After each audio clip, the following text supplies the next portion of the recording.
Hello, welcome to After Dark Online, Breathe Deep. My name is Kathleen McGuire, and I'm Senior Program Developer with Public Programs and the Arts at Exploratorium.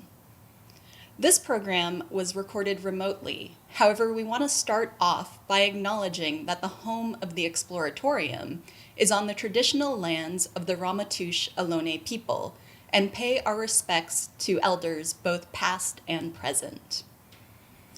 Although breathing is truly fundamental to being alive, it is an act that is so essential it can often go unnoticed. Tonight, we hope to encourage you to be curious about your breath and are sharing 2 segments that dig into the science of breathing, and in particular, the profound effects that proper breathing, or mindfully controlled breathing, can have on your health. Later in the program, we'll hear from Dr. Helen Weng, a clinical psychologist and neuroscientist at UCSF's Osher Center for Integrative Medicine, who will share her research into the neurological effects of meditation.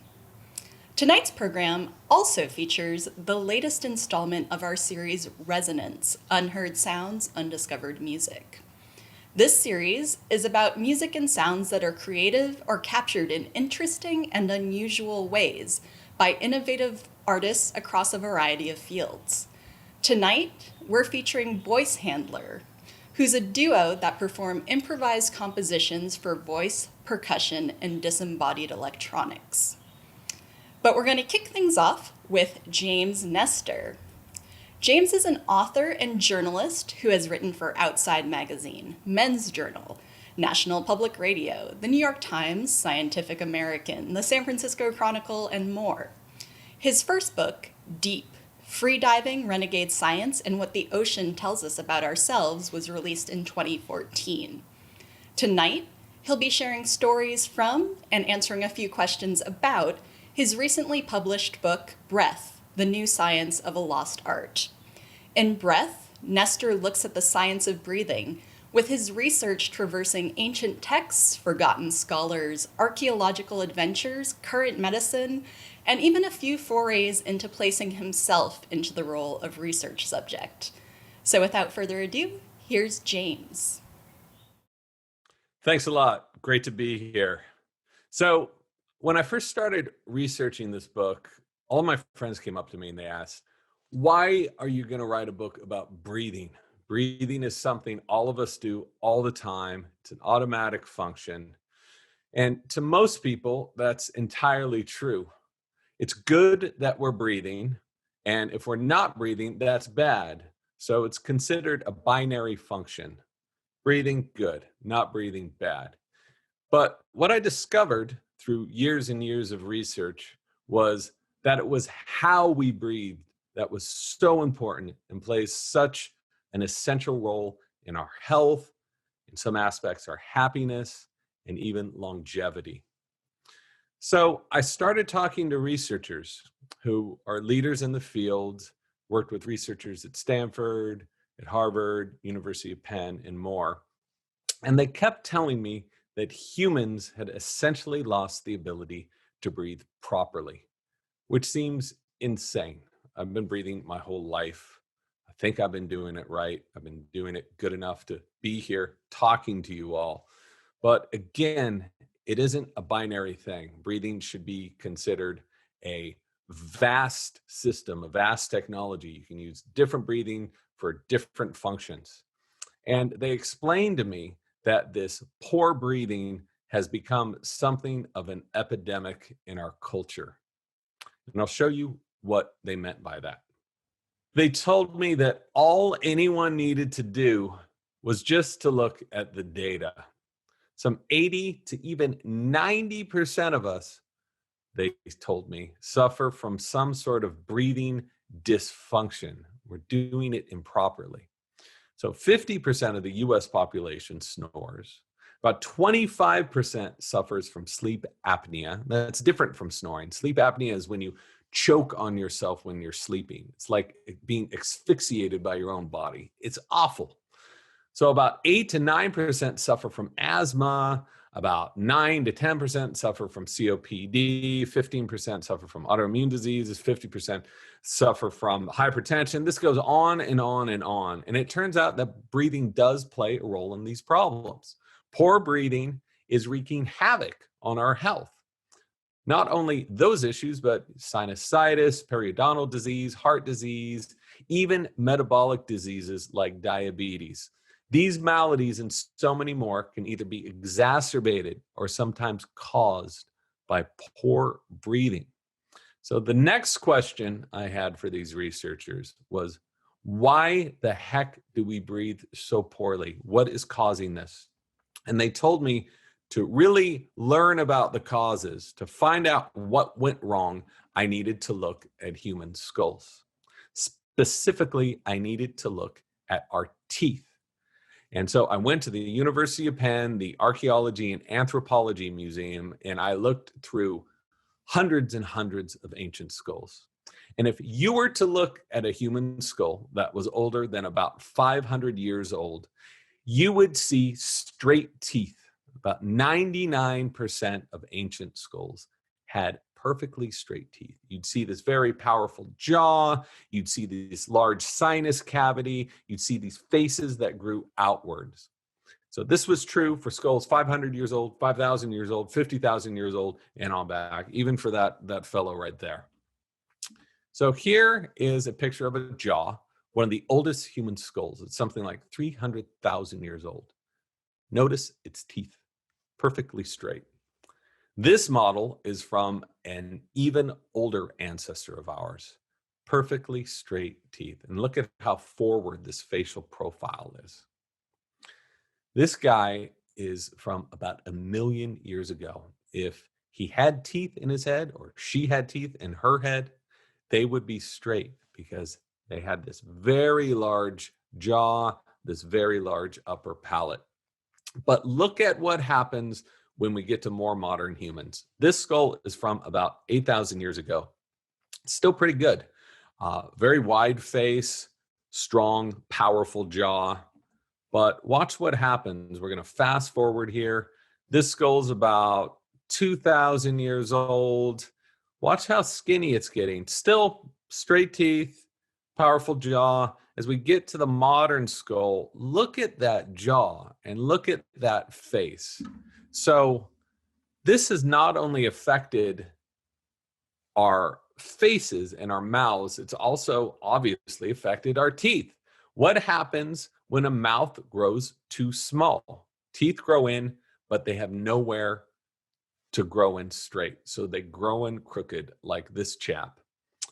So there's another problem with having a mouth that's too small for your face, to all of this morphological change that has occurred in the human head over the past few thousand years, and especially it really sped up in the last few hundred years, is when the face stops growing forward, it instead starts growing backwards. So if you were to take these two lines, the Frankfurt plane and the end perpendicular, and apply it to an ancient skull, those ancient skulls would be above that perpendicular line, this forward facial growth. But watch what happens in the last few hundred years. So what you are seeing here is how our faces are growing. Nowadays, they're growing backwards. And this is something like 90% of the modern population has a face behind that perpendicular line. This profile is very common. So there's another problem beyond this backwards growing face, this crooked teeth, is these changes have made it harder for for people to breathe. Check out this guy's throat here. When the face goes back, the airway gets closed off. And this is one of the main reasons that so many of us suffer from sleep apnea, snoring, other respiratory issues, even asthma and allergies have been implicated with this backward growing of our faces. So I heard this and I had a pretty hard time believing it. I mean, I had understood that evolution only works as a straight line forward. We're getting better and better, survival of the fittest, right? That's false. Evolution means change, and animals can change for the better or for the worse. And the scientists mentioned to me, they said, all I need to do is look at wild animals and look at their teeth and look at their faces. And so I did, and look at this handsome fellow. No orthodontics, no Invisalign, no headgear, perfectly straight teeth. Look at this guy, the Berberath macaque. Also quite handsome, perfectly straight teeth. You go into the ocean, dolphins, perfectly straight teeth. My little mutt of a dog, held her down, took a picture of her teeth, perfectly straight. Meanwhile, 80 to 90% of humans have crooked teeth. Here we are when we're young. If we don't do anything about it, we can look like that. So I didn't come here to completely bum you out by this stuff. That wasn't my mission with the book, and that wasn't my mission with any of my research. What I set out to do is to identify the problems that exist in our faces that make us the worst breathers in the animal kingdom, and then figure out ways of fixing this. And it turns out that anyone at any age can improve his or her breathing. And when we improve our breathing, we can have such a transformative effect on our health. Just consider something. So 30 pounds of air enters and exits your lungs every single day. And what I discovered is no matter what you eat, how much you exercise, what genes you've inherited, doesn't matter. If you are not breathing correctly, you are never truly going to be healthy. That's what these researchers told me. So let's just try a little breathing practice here, just for fun. Inhale with this animation and exhale. Don't push it. Don't be like an American go-getter here. Just relax with it. Inhale, exhale. So simply by slowing down your breathing this way, something amazing happens. Blood flow to the body and brain increases. The burden on the heart is greatly decreased, and the systems in the body enter a state of coherence. When the heartbeat, circulation, and nervous system are coordinated at peak efficiency. There's been dozens and dozens of studies showing that just a few minutes of breathing this way can have a very powerful effect on your body. I've done it. I have borderline high blood pressure. I was able to sink my blood pressure by 10 or even 15 points after a couple of minutes. So we may not be able to control the functions in our heart or our liver or our kidneys or our stomachs, but by breathing, we can influence all of these systems and all of these organs to work better. This is what scientists, psychiatrists, dentists are all discovering, that breathing is really this missing pillar of health. If you think about it, if you breathe this way and have such a transformative effect on your body over a couple of minutes, what would happen if you breathe this way for a couple of hours or a couple of days or a couple of weeks or a couple of months? Well, I went out and found people who had massively transformed their health by just shifting their breathing in some miraculous ways. And I'll give you just a couple examples here of some of these super breathers. So in the 1950s, a choral conductor by the name of Carl Stow set out to teach singers how to sing better. And what he did is he would have them engage their diaphragms more. The diaphragm is this muscle that sits underneath the lungs. And when you exhale, the diaphragm goes up, pushes that air out of the lungs. When you inhale, that diaphragm goes down. So some people with chronic respiratory problems, specifically emphysemics, have essentially lost all diaphragmatic movement. So when they inhale, they have to struggle to breathe. They put their shoulders up and they use different muscles to breathe. So I'll show you what I mean by this. Here's one of Stau's patients. After he taught, that is an emphysemic's neck. That's how he has to breathe. The next shot will be of emphysemic's stomach. So after teaching singers how to breathe better and sing better, Stau went and taught hundreds and hundreds of people with emphysema who were essentially left to die in these hospitals. Just by breathing, this is the same fellow. After several weeks of just breathing correctly, you can see he looks completely different. He's smiling. You're going to see some before and after shots here of him as well. And that's him after treatment. This is him before treatment. And again, I mean, even his face has changed simply by shifting the way in which he was breathing. Stau was able to really rehabilitate these people, and they were able to go home, walk home. So another researcher I thought was fascinating, in the early 1900s, a woman named Katharina Schroth, she was a teenager at that time living in Dresden, Germany, and she had scoliosis. She was given a brace and wheelchair and told that she was going to be living the rest of her life with this handicap. But she had other thoughts about the human body's potential. She developed a way of breathing, of expanding her lung capacity, breathing into one lung and stretching, and breathing into another lung and stretching. She called it orthopedic breathing, that she breathed her spine straight again. Here is a video of someone with scoliosis. That is their posture. These are some examples of teenage girls with scoliosis. And the next shots here, this is a woman doing Schroth's therapy, breathing, stretching.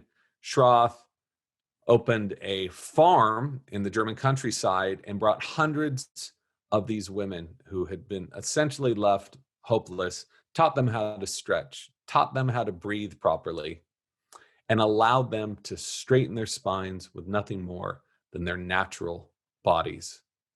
The last few pictures here are some x-rays, some examples. That's after a couple weeks of learning how to breathe properly. And this is after a couple of months.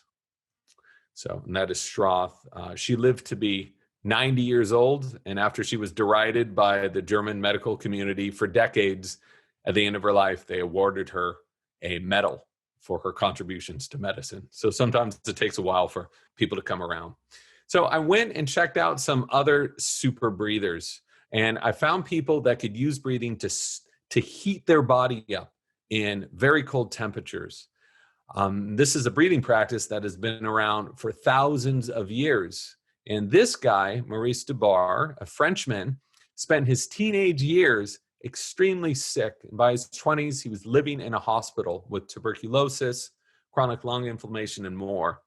They were going to go in, the surgeons were going to go in and remove part of his lungs. Instead, he said no. He learned about yoga. He learned about breathing. He breathed himself well again. And not only that, but he was able to harness breathing to do incredible things. He can sit in the snow for a couple of hours, not get cold, not get frostbite, not get hypothermia, just by breathing. Another man by the name of Wim Hof, whom some of you may have heard of, is doing the same thing and teaching hundreds of thousands of others to do it. Here's Maurice Dubar. He's in his 80s right there, just taking a little bath, you know. So this stuff isn't new. It's been around for thousands of years. Ancient Hindus have practiced it. Ancient Buddhists have practiced it. The ancient Chinese practice it. Even the Greeks. All of them understood breathing as a medicine, as something essential to health. And so much of what we know about breathing had been lost and rediscovered in another culture at another time, lost again, rediscovered. And it seems to me like we are at a point where we are starting to rediscover it. And the great thing about this is breathing and its effects are so easy to measure. With just a few simple machines, you can measure how they're benefiting you. And you can see that within a few minutes of breathing properly. So this clip here is of a doctor in Queen's Hospital in London who prescribed a breathing technique for people with COVID, taking these big breaths in, then these breaths out through pursed lips. But this clip has been viewed something like 5 million times now. And he has them do a big cough at the end to expel any phlegm in their lungs. But this stuff has been around for thousands of years. This is what early pranayama was doing literally thousands of years ago. The earliest dated proof that our ancients were using conscious breathing techniques dates back to something like 5,000 years ago, to the Indus civilization. So another thing we've more recently come around to is laying COVID patients on their sides. We used to lay them on their backs. The problem with that is when you take a big inhale now, some of the chest inflates, but most of that movement is on your back. So if you're laid down on your back, you can't breathe properly. They are now laying patients in a prone position on their sides or on their stomachs, and they're showing it has a significant benefit. Guess how the Buddha slept? So any statuette of the Buddha, even any statue, any painting, I've looked at dozens and dozens of them. If you find another one that where he is not on his side sleeping, please send it to me. But every single one I've seen is of the Buddha on his side. And Chinese doctors in the Han Dynasty in 200 AD were prescribing this as well. And even 70 years ago, a Ukrainian cardiologist prescribed side sleeping for his patients with pneumonia, emphysema, asthma, and more. This stuff has really been around for thousands and thousands of years. I only hope that this time around, we don't soon forget it.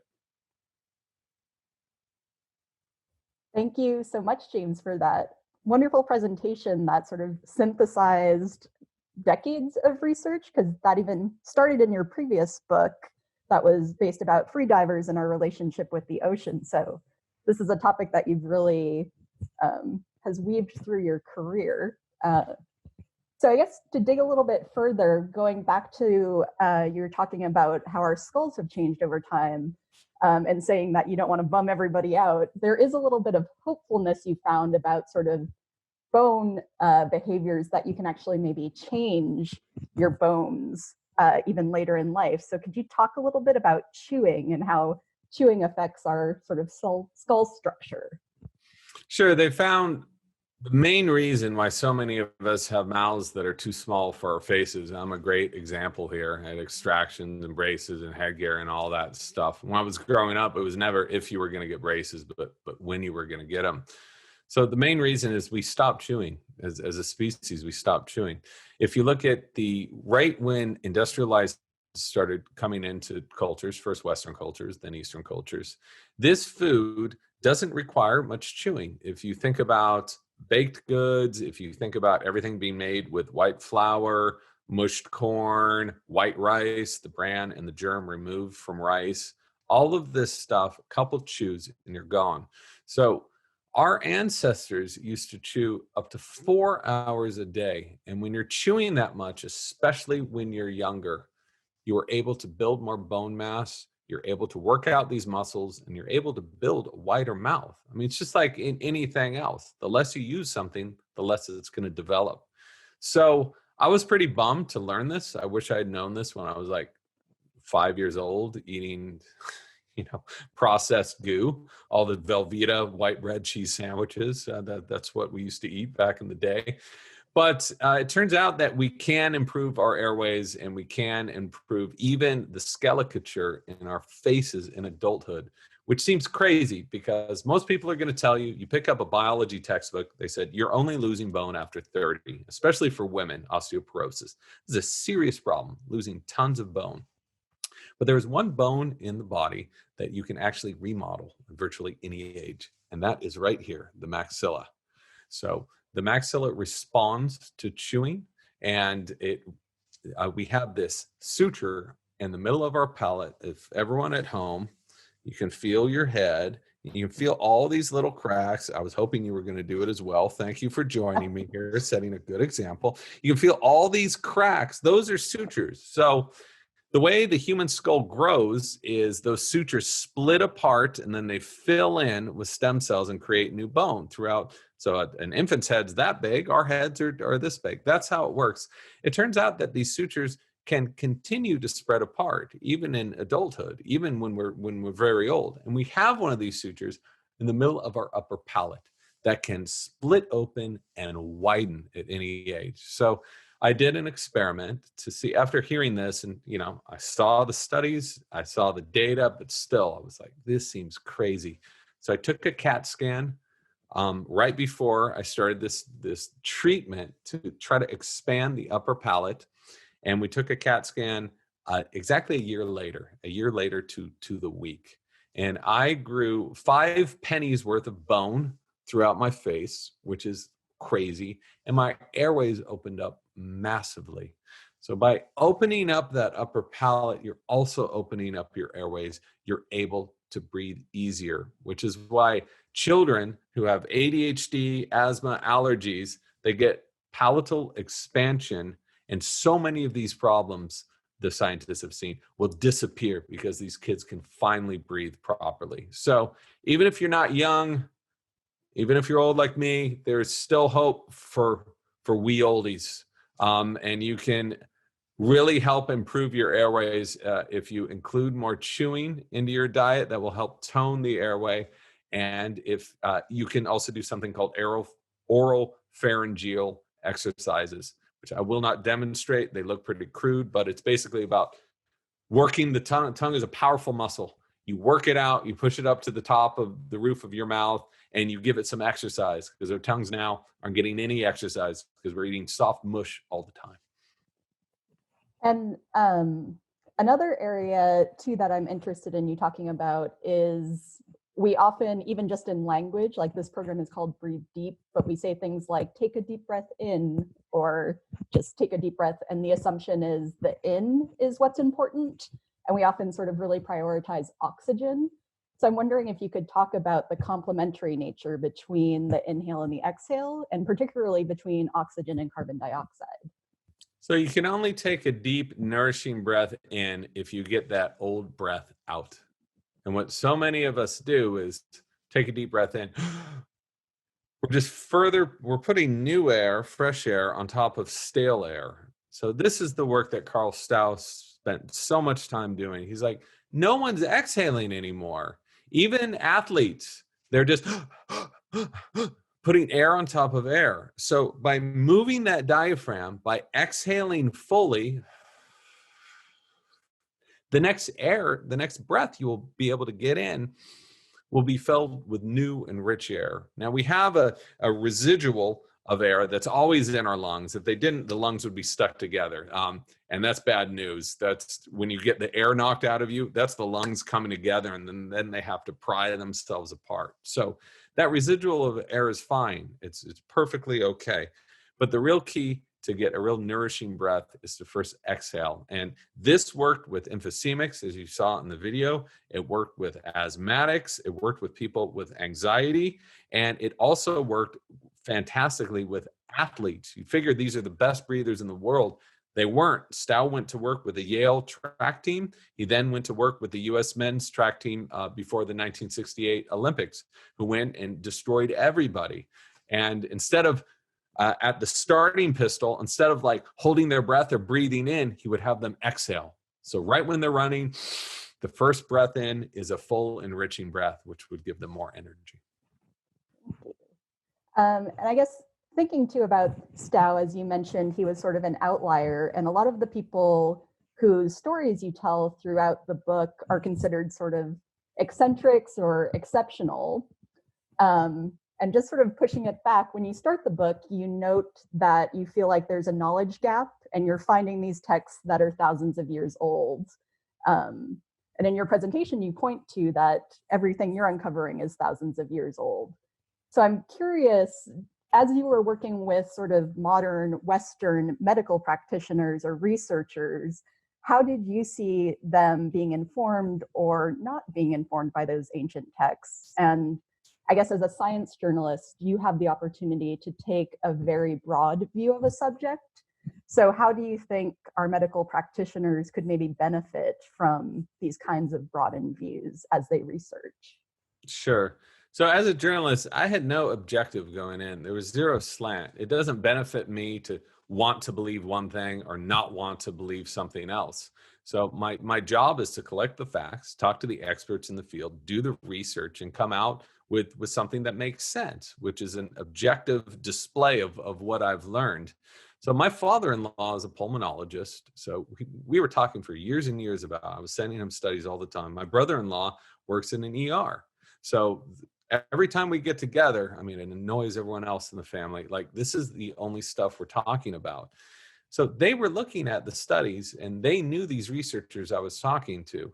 And no one, what was funny is nobody really disagreed with these people. Stow, no one disagreed that what he did, even though it was considered medically and scientifically impossible what he was doing, nobody disagreed that what he did had a tremendous benefit and impact on all the people he worked with. Even the lead pulmonologists at these hospitals were saying, he is doing something we thought was impossible, but he's obviously doing it. At the same time, the other half of the doctors said, this guy doesn't have a degree. What's he doing in the hospital? Let's kick him out. So he was repeatedly tried to be kicked out. The same exact thing happened with Katerina Schroth. For 30 years, she was told she can't do what she was doing.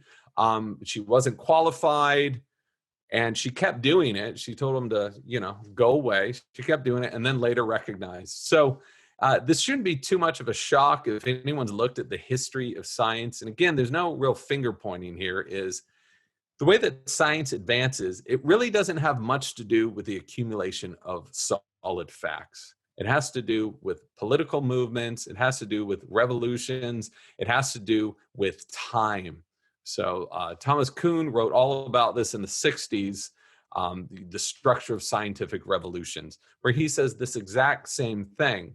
And you look at that through the last few hundred years of what these people, scientists, had been finding, and no one disproved it, but it just took 30 years for it finally to make it to the fore.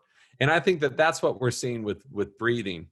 These, there were the outliers. There was Stow, there was Schroth, but I also found Yandell Henderson was at Yale for 30 years. Christian Guillemot was at Stanford for 40 years. These are top institutions, and their research was never denied. It wasn't ever thought to be wrong in any way. It's just no one was paying attention, and they had a bunch of haters, people who didn't actually look at the facts, who said, that sounds crazy. I don't believe that. I'm going back to work. And so, if there's one silver lining to come out of this awful pandemic, to us sitting in this room instead of hanging out, at the Exploratorium and having this conversation, it's that we become acutely aware of our breathing. And I've seen a huge shift. And I think in the medical community, there's going to be a huge shift to acknowledge the benefits of breathing and to introduce those benefits to patients. I was just talking to a doctor in Britain, well-known guy, this is his program right now. And he's teaching all of his other doctors to do the same because the science is just irrefutable. I guess we're running out of time, but are you planning to continue researching and following this path of breath work in future projects? It seems ingrained in your family, so you have to.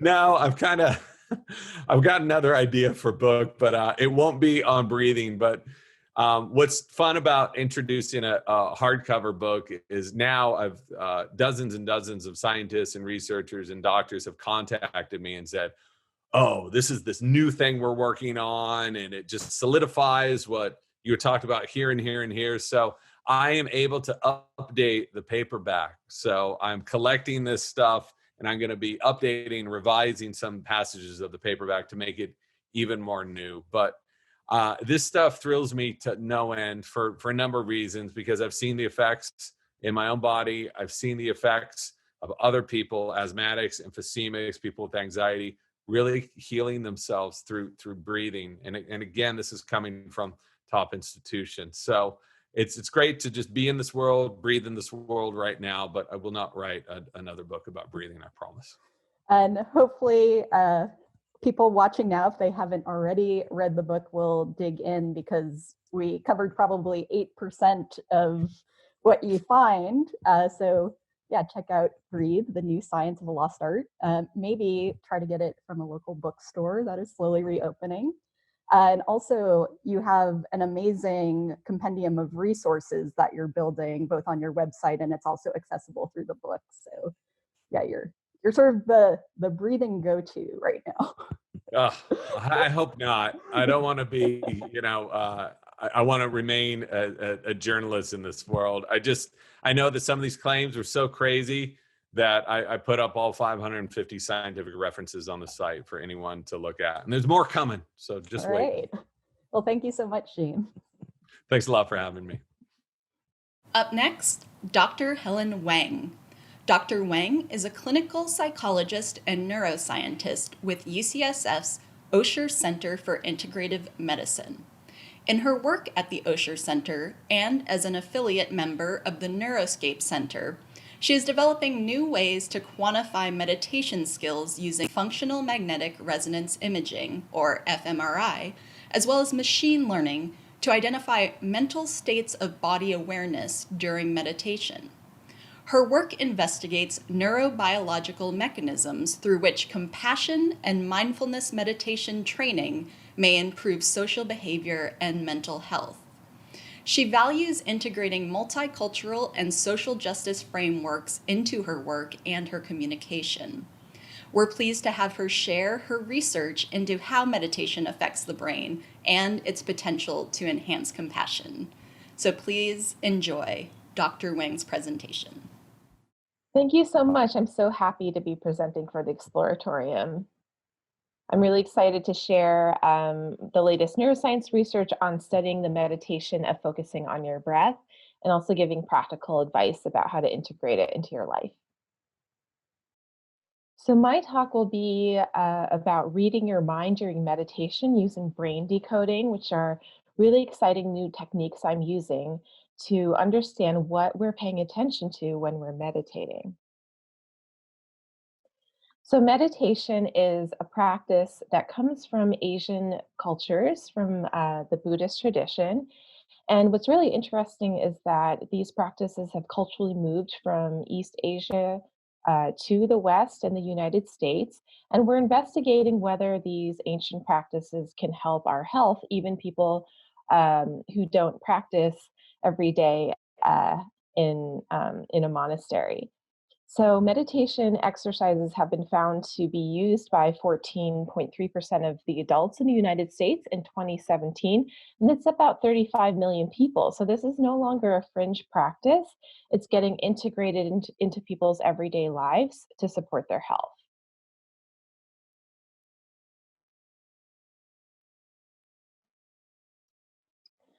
And these practices have been adapted to treat many mental and physical health conditions, including stress, depression, anxiety, pain, and cancer.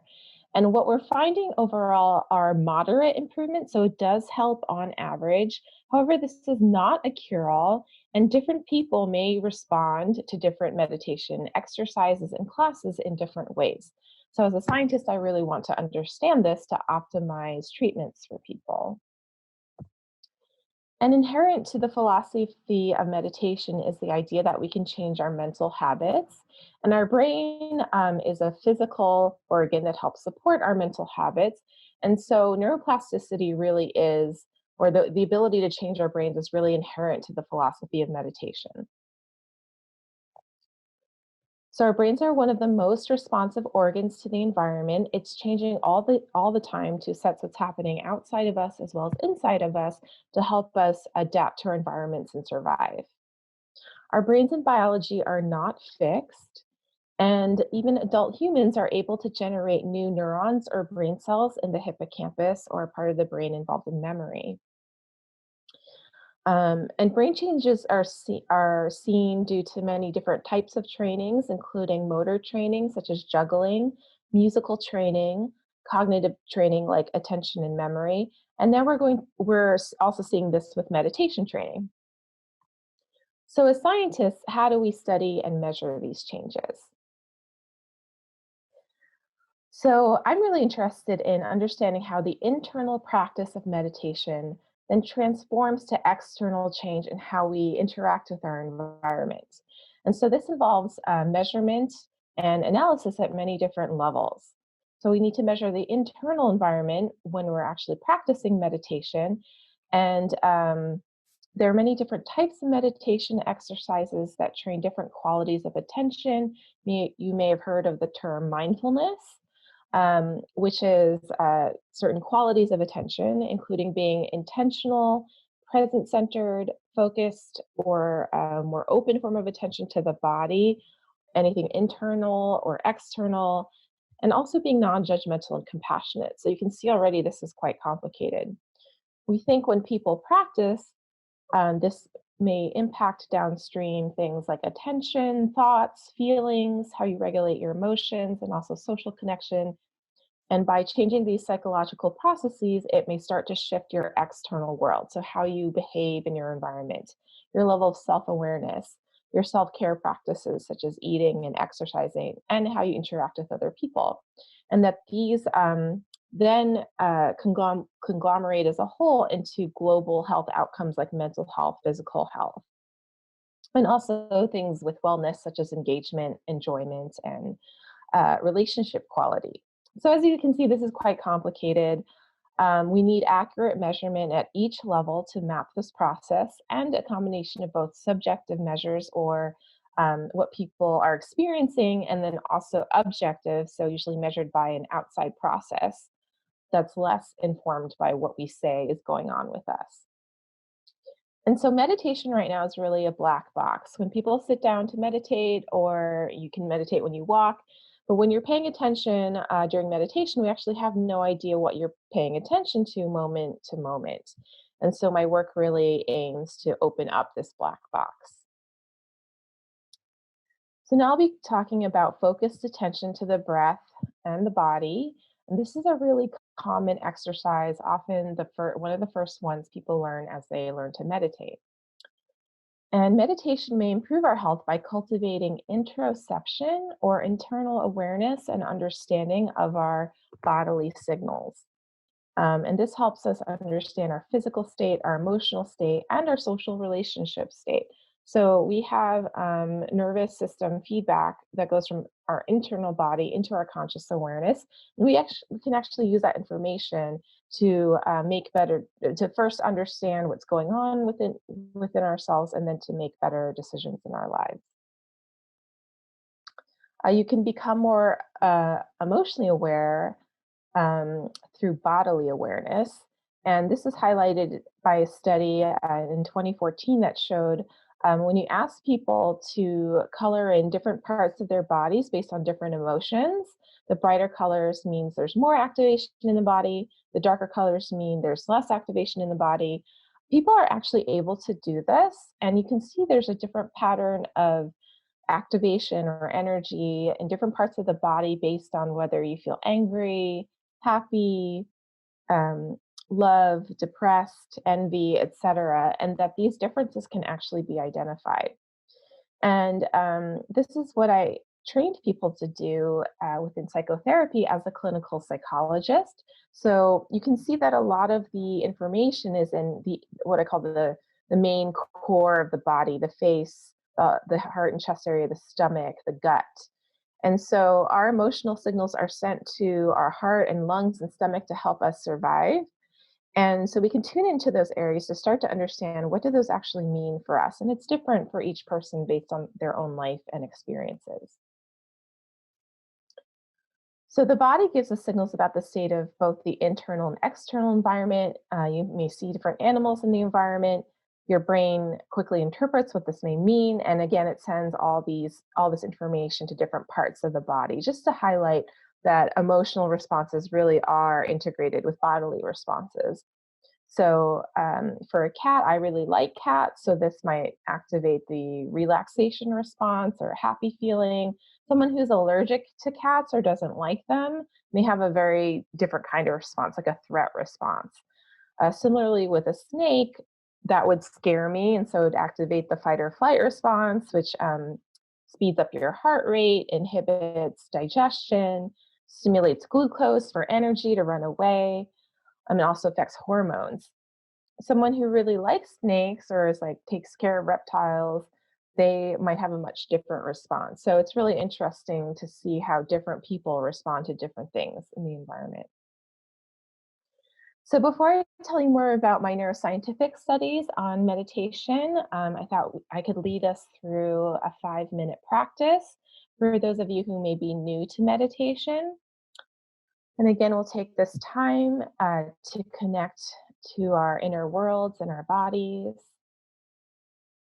And if you're comfortable, you may close your eyes or keep them open, whatever's comfortable for you.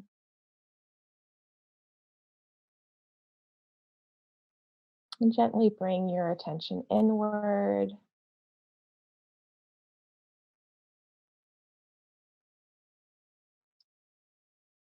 And notice where you can feel the breath in your body. This might be at the nostrils, the back of your throat, deeper in your lungs, in your diaphragm, moving up and down with each breath.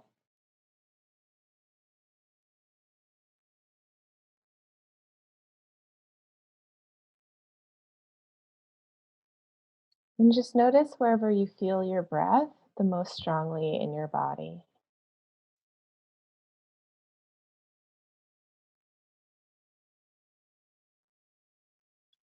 And then just keep your attention in that area.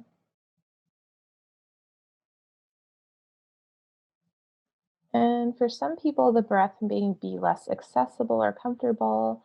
If this is the case for you, feel free to choose a different sensation in your body. Could be your hands or your feet or your face.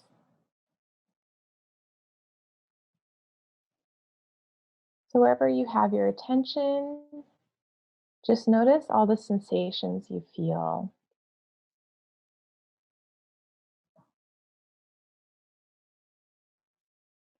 This could be tingling,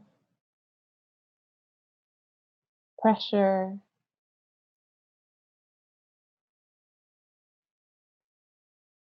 heat or coolness,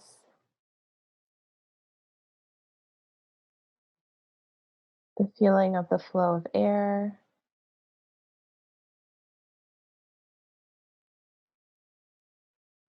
the movement of your muscles as you breathe in and out.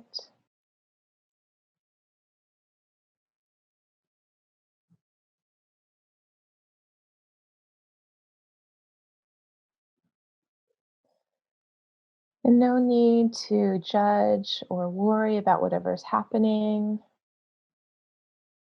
Whatever sensations you feel are totally fine.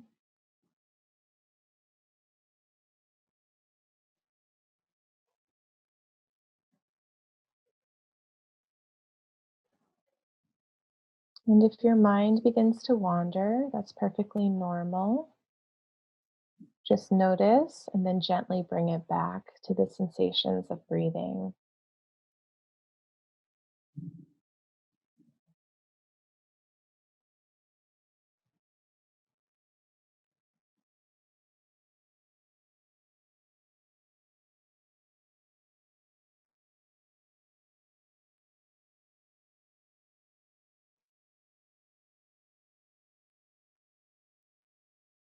You may notice the in-breath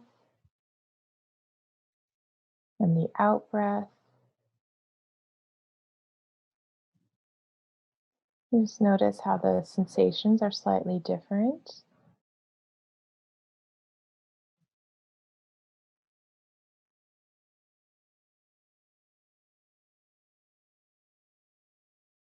And again, see if you can be open to and non-judgmental of whatever you're feeling. There's no right way to be or to meditate. It's just noticing what's in your experience.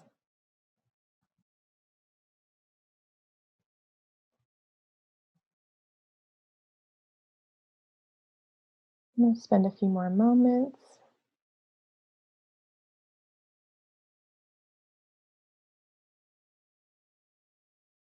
Just notice how you feel after spending a few minutes meditating.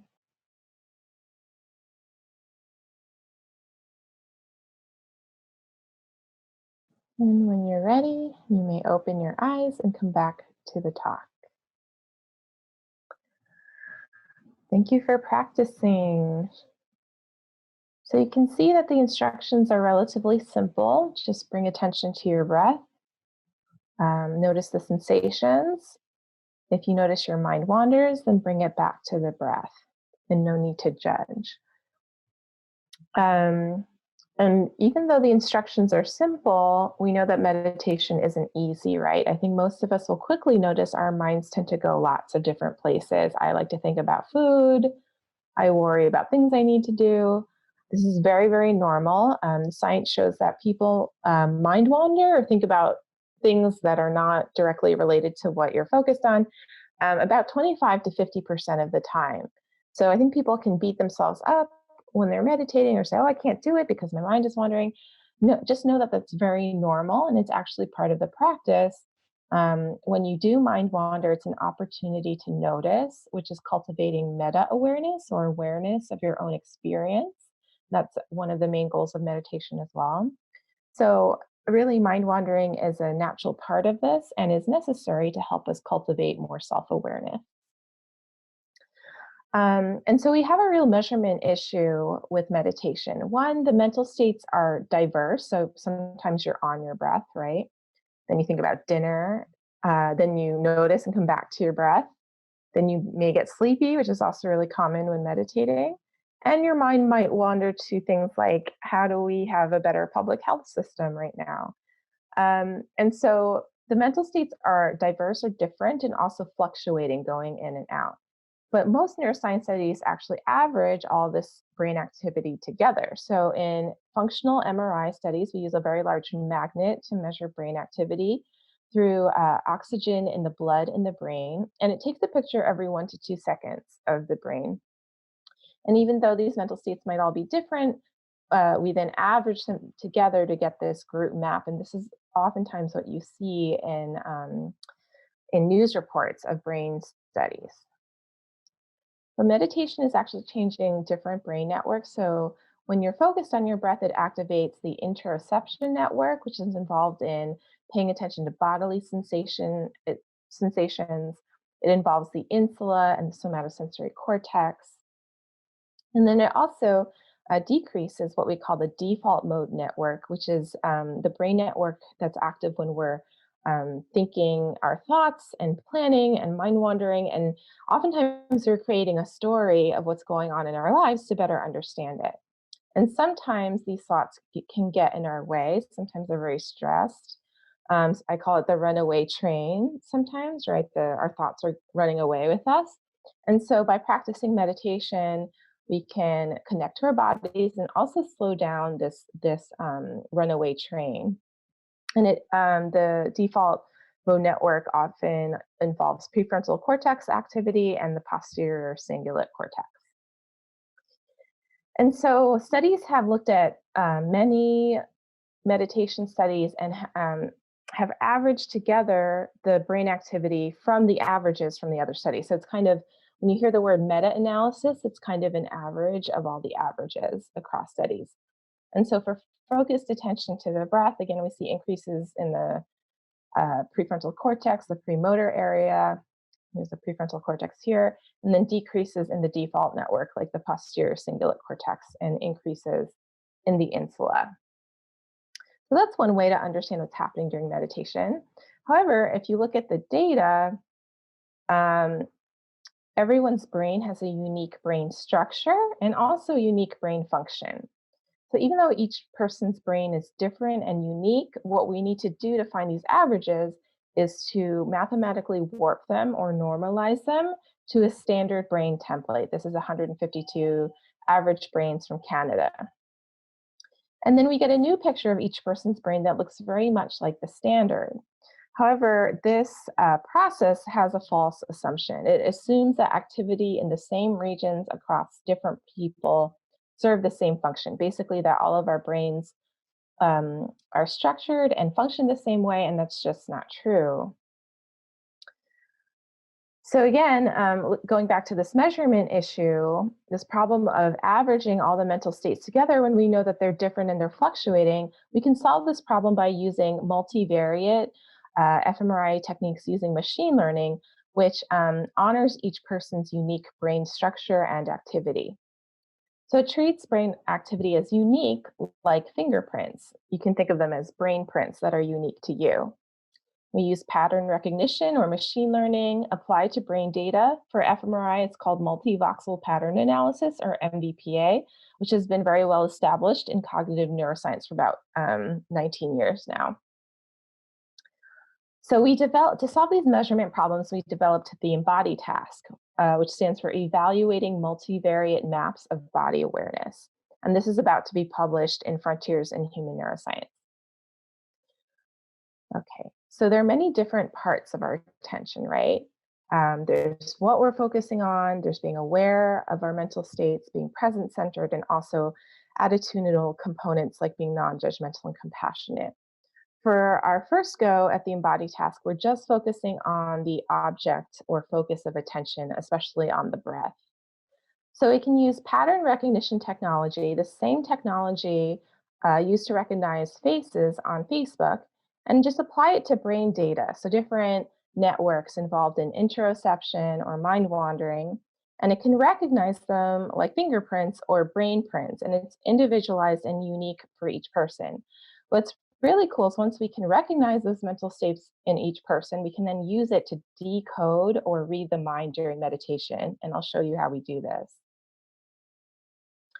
We had 16 participants from the Bay Area who were relatively healthy. We had 8 experienced meditators who have practiced at least 90 minutes a week for the past 5 years. And then also control participants with no meditation experience who are matched in gender and age to the meditators. So in the first part of the task, we have to ask, can machine learning technology differentiate between different internal modes of attention? We actually looked at 5 different modes. So the way we did this is we told people exactly where to place their attention when their eyes are closed in the brain scanner. And this is so the computer can start to collect data on what each mental state looks like. So we told them, pay attention to your breath for about 20 to 30 seconds. Then they would hear different instruction, like you may stop now, and that should induce mind wandering. We told them, think about what happened last week, think about what's going to happen next week, and think about what's happening right now during the experiment. That activates thought-based processes, which we call self-referential processing.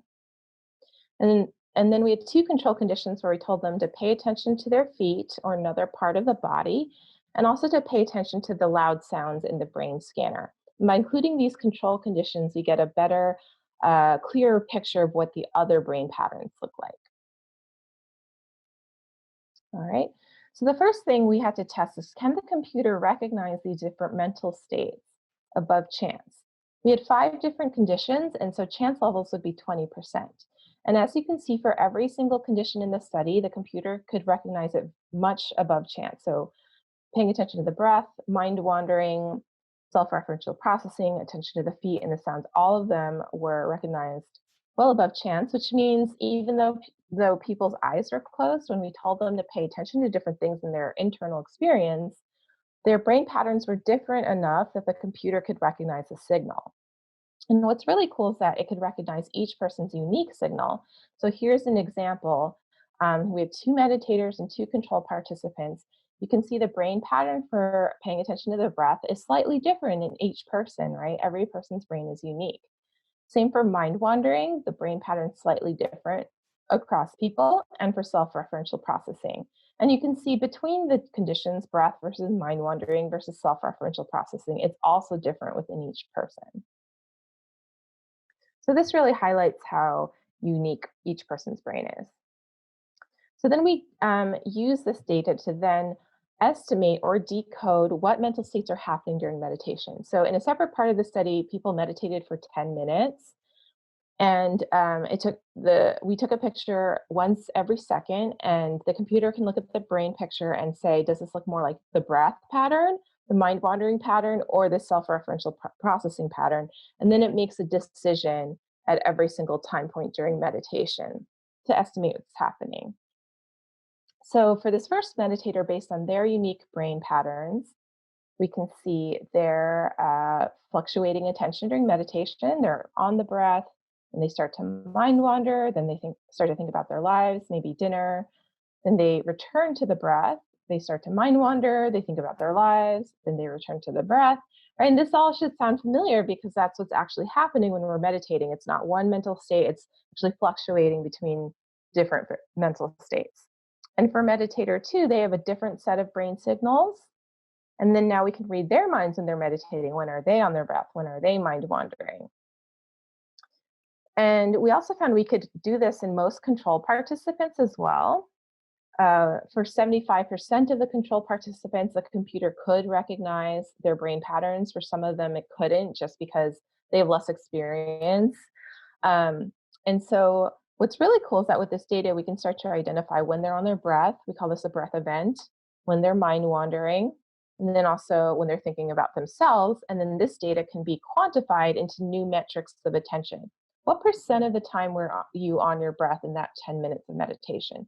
And it may sound incredible, but right now we can't answer that. When people sit down and meditate, we don't know what they're paying attention to. We don't know how long they paid attention to their breath or mind wandered. So we could compute these individualized metrics for each person. Some people are on their breath for 20% of the time, some of them 40% of the time. We can count how many times they were on their breath and how long they were on their breath on average. And then so what we find across 14 people is, on average, people are spending more time on their breath compared to mind wandering or self-referential processing. So about 40% of the time on the breath and 30% of the time on mind wandering and self-referential processing. They're attending to their breath the same number of times as the other mental states, but when they are on their breath, they stay there a little longer. It's like they remember, oh, my goal is to focus on my breath right now. So they tend to stay there a little longer. So overall, this set of results is suggesting that participants are able to focus more with the breath when they're meditating on their breath, and that's encouraging, right? And so we can read the mind during meditation using machine learning and each person's personalized brain data. We can now estimate fluctuating mental states, which is closer to what happens in reality instead of averaging it all together. And this individualized approach also allows for more inclusivity and neural diversity. You can read this paper online. It should be published very soon at Frontiers in Human Neuroscience. It's called Focus on the Breath, Brain Decoding Reveals Internal States of Attention During Meditation, and you can look up Helen Wang as the first author. And because this individualized approach allows for more inclusivity, we've also worked with diverse meditators at the East Bay Meditation Center in Oakland, California. And I call this approach intersectional neuroscience, and really centering the perspectives of diverse meditators and keeping in mind that people that belong to multiple identity groups that may have experienced oppression or marginalization, we should then work even more to make sure the study is inclusive for them. So we did two things. We increased diversity using community engagement, and we had 15 people in our study, and were successful in having 80% people who are racial and ethnic minorities, and also about 50% LGBTQ people. And then we could also increase the neural diversity using this individualized brain approach. So because most studies average brains together, they intentionally exclude people that they think have non-normal brains. So left-handers are often excluded, people with mental health conditions, psychiatric conditions, people taking psychiatric medications are often excluded unless we're specifically studying that condition. And so now, by being more inclusive, we can include more people with mental health conditions, left-handers, people who may have different kinds of brain structure and activity. And this is really helpful because people often want to practice meditation to help with their physical and mental health needs. So we try to embody a social justice approach through community engagement and sharing resources at the East Bay Meditation Center. Please check out their website. So we engaged key community members Xiaojing Wang and Musha Makita. who helped us organize a focus group where we developed culturally sensitive procedures for racial and ethnic minorities, the LGBTQ community, people with disabilities and chronic illness, the fat community, and people with lower income. We had community events at the East Bay Meditation Center where I talked about our study and got even more feedback from them. And we were continuously dialoguing with different members of the community and making appropriate adjustments based on their feedback. And then last, it's really important to share credit and resources. So often there's a power differential between the scientists and the people being studied. This approach tries to equalize that power dynamic. So we share credit, we have co-authors from the community, we share resources, we get grant funding, and then share that with the community as well. And as you can see for this diverse sample, everyone was an experienced meditator, and the computer could recognize their individual brain prints for every single meditator out of 15 people. And this is just to highlight again that everyone's brain signal is unique and different for each mental state. I want to highlight a little more the multicultural community at the East Bay Meditation Center. They abide by principles to encourage multicultural interaction, which includes trying on different perspectives, recognizing there may be a difference between what you intend to communicate and then how it impacts someone else, and can we be more mindful and also change the way we communicate and some of the language we use. I was fortunate enough to be able to present this to His Holiness the Dalai Lama in Mongolia a few years ago, and he was very interested in the multicultural community at EBMC. And this paper is currently available at mindarchive.org, so you can search for it and look it up. And we're hoping this study will be the first to be able to read the mind during meditation. I think we're on the way to being successful. And with more research, we'll have unprecedented power in understanding how meditation improves health and well-being. And then we can uniquely tailor this to people and populations. We are recruiting for our next study. So if you have at least 5 years of consistent meditation practice, you can go to embodystudy.org for more information. And you can also email me if you want to know how you can support our work. And so I just want to conclude by highlighting if we change our internal attention to our inner worlds, it can help change our attention to the outer world. So I talked a lot about focusing on the breath. This helps us to slow down, connect our bodies, be more aware of what's going on in our minds. And another aspect is also bringing kindness to our own experiences and to others, so we can choose a better way if we need to in addressing things that are coming up. And compassion meditation can really help cultivate this quality of kindness. So I'll just briefly go through some research I have done there. So in compassion meditation, you practice feeling kindness and caring for people who are suffering. And you start with a loved one, someone it's easy to feel compassion for, and slowly move up to yourself, a stranger, someone you may not know, and then also a difficult person, such as someone you feel rejected by. And by practicing with these different kinds of people, it's like you're strengthening the compassion muscle, starting with a low weight with a loved one and moving up to a higher weight of a difficult person. And so we ask people to practice every day for 30 minutes for 2 weeks. And we measured their brain activity both before and after, and also measured pro-social responses with an economic exchange game. And what we found is that the people who learned compassion were more willing to spend their own money compared to the people in a control group, and almost twice as much money. And that the more generous they were, the more changes we saw in their brains and how their brains responded to pictures of people suffering. We saw more activity in the parietal cortex and the prefrontal cortex, which are involved in empathy and emotion regulation. So really, the people who were able to change their brains the most due to compassion meditation ended up being the most giving. I was also able to show this to His Holiness the Dalai Lama, and he called it effortful compassion because it was a new skill for people who hadn't learned before. And that just shows if we're learning new things, it does require effort and attention. And it's really encouraging that if we focus on compassion, like we focused on other things, we can actually build the compassion muscle. So this meditation is freely available to download. Over 31,000 people have downloaded it across the world. which makes me very happy to think about how seeds of compassion are being planted and people are becoming kinder to each other. You can download that at the Center for Healthy Minds website. And this is just also to say that there are many different kinds of meditation practices. You should try a bunch. There's lots online. There are apps, there are classes.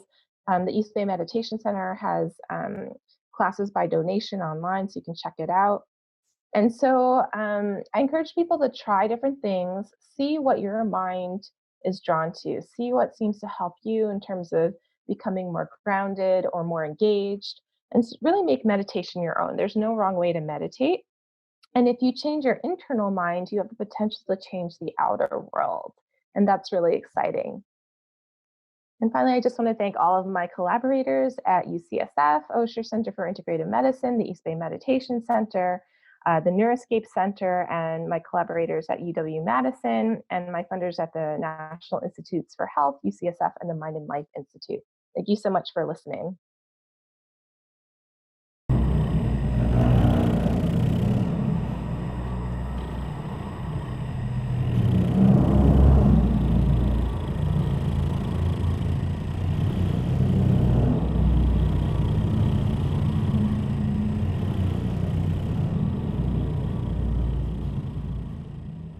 I'd like to welcome Jacob Felix Yuli and Denishta Rivero, collectively known as Voice Handler.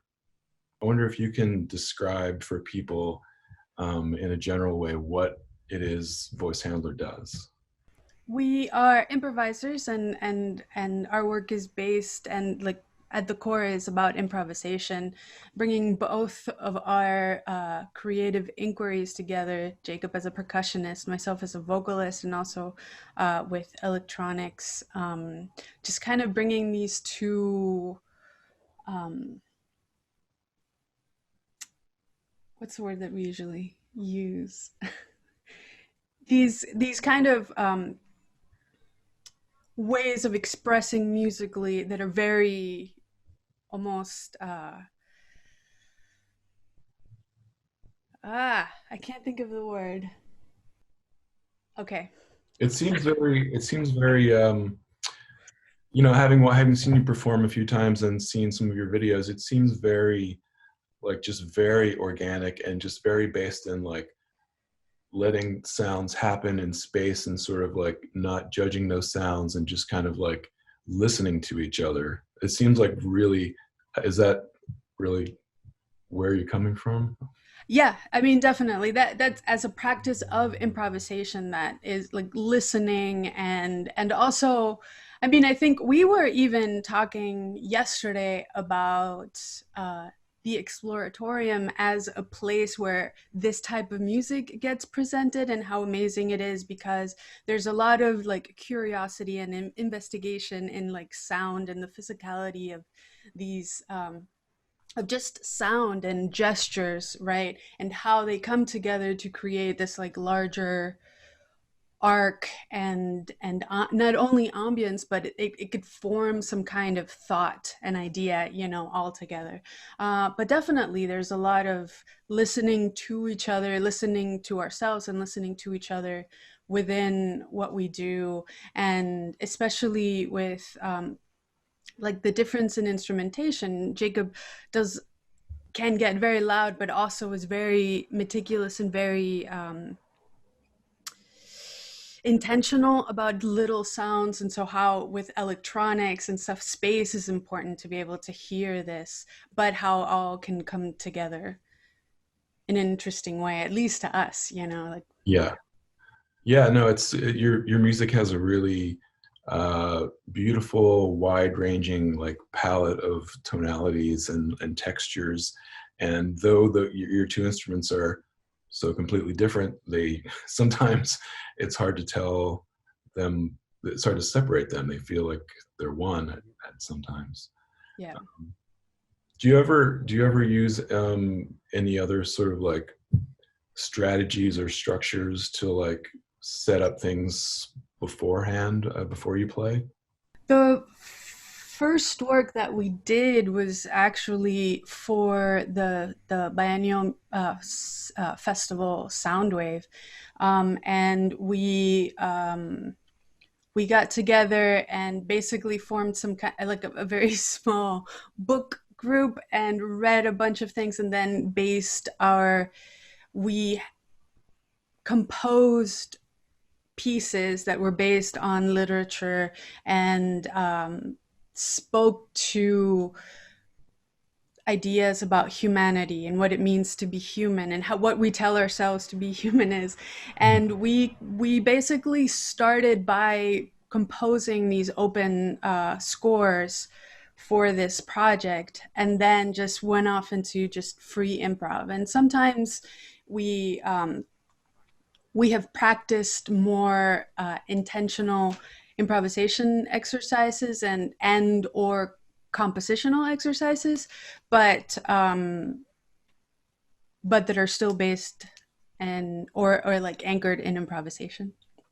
Yeah, cool. That's awesome. The early work was all like graphic scores and text scores and they were all different strategies, but all like open scores that left a lot of room for improvisation, but guided by different principles or interaction with different kind of ideas.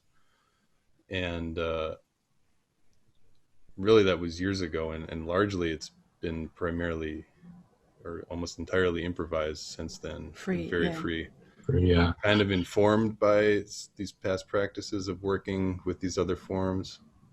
And then a different type of work that we've done is more like site-specific performance, which does involve some sort of open scores also sometimes, or specific intentions around working with the space, or structural parameters related maybe to something that like electronic processing is doing. So a different way of working, but definitely the core of our work is free improvisation. Right. Yeah, I kind of got to experience that firsthand at the Headlands maybe a few years ago when you played there. That was a really, really beautiful setting and just a great, really cool performance. Yeah, thank you. But I think that we're lucky to live in a place that has these really interesting spaces and really like special spaces, and that we have been given access to them, to kind of like study them through sound. So yeah. And so how long have you been improvising together? I think it was 2011 that we got together to do the project with the open scores. Okay. So since then. Yeah. And then individually years before that. Wow, that's great. And so I don't want to make this about the the current situation, but so how's it been lately? Like what and how have you been kind of like creating lately for the past few months? It's honestly been very hard. Like my practice space, rehearsal space has been closed this entire time, and I ended up moving out of there. So and working from home and living at home. So all of my hours are primarily spent in one room, and it's honestly been very hard to play music. So I've been trying to get more into it, and it's been many months since we've done a streaming thing even. So I'm happy to be doing this. It's very nice to play again.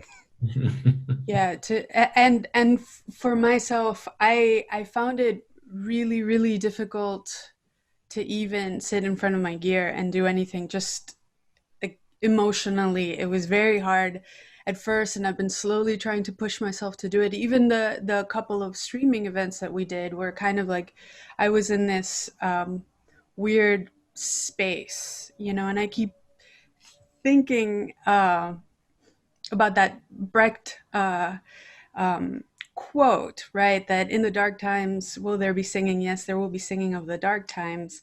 And I keep trying to just be in, I suppose that in a lot of ways, I do a lot of processing through my work, and I haven't really been able to do it. Like I don't know. It's been hard emotionally, and psychologically to sit down and process these times through sound. Yeah, I don't think you're alone. I mean, I know for a fact it's been really difficult for me, like to do anything creative. It's much easier to just sort of, um, you know, go fix something or go clean something than it is to be Yes. creative. So Also, our work is really at its core is about live performance and interacting with different people and different spaces and different situations. So in a total absence of being able to perform live, it's throws our whole practice into question. Like, Yeah. what are we even doing? So that's, I mean, that's at the root of it all, like making it very hard. So, I mean, even the streaming stuff is sort of a show, but it's extremely different from what our fundamental practice is. absolutely, yeah, yeah. Well, can you tell us a little bit about the performance or any ideas around the performance that you're going to be doing? It's like we've been saying, we're exploring sound. We recorded this yesterday actually, and I think we took a very patient approach, kind of sounding out the space and feeling each other out and seeing how things developed. Awesome. I really appreciate you guys doing this. I've been wanting to get you to the Exploratorium for a long time, and hopefully after this is over, we'll do just that. But yeah, I just want to thank you so much for doing this, and it's been great to talk to you. Thank you so Thank you. much. Yeah, thank you. Thank you. It's great to see your face too.